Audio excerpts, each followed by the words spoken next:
जमिनी घ्यायच्या, पण मुलांनाच माहिती नाही तिकडे काय होणार. स्थानिक मुलं त्यासाठी तयारच नसतात आणि त्यामुळे बाहेरून लोंढा येतो आणि इथे वसतो, असं म्हणत राज ठाकरेंनी सरकारला सवाल विचारलेत. पाहूयात. या तिसऱ्या मुंबईमध्ये काय गोष्टी येणार आहेत तर इथे educational city, medical city, sports city, data centre,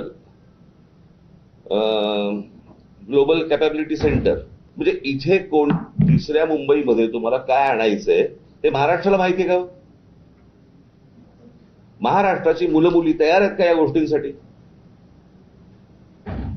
म्हणजे आपल्याकडचा जो कोणी शेतकरी आहे, आपल्याकडचा जो कोणी जमीनधारक जो आहे, तो फक्त माझी जमीन मालक एवढाच राहणार. म्हणजे या संपूर्ण पेण, पनवेल, उरण या सगळ्या भागातली जी रायगड जिल्ह्यातली जी मुलं आहेत, मुली आहेत, त्यांना काही सांगणार आहोत का आपण? त्यांना काही तयार करतोय का आपण की परत बाहेरच्या राज्यांमधून लोक येणार, पुन्हा इथे नवीन वसाहत होणार? फालतू गोष्टी आहेत त्या, अत्यंत फालतू गोष्टी आहेत. पालकमंत्री, पालक म्हणजे कोण? आईबाप ना? यांना आईबाप मानायचे का?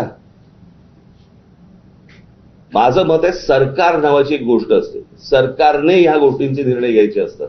सरकारने आपल्या लोकांचं जे काही हित आहे ते सांभाळायचं असतं. म्हणजे आता त्या सिंगापूरच्या कुठच्याही कंपनीला सांगितलेलं की 30 आठवड्याच्या आत आम्हाला संपूर्ण आराखडा आखून द्यायचा आहे. माहितीये का रायगडला? आमच्या मुलामुलींना माहिती आहे का? उद्या इथे कोणत्या प्रकारचे जॉब्स येणार आहेत काही कल्पना आहे का आपल्याला?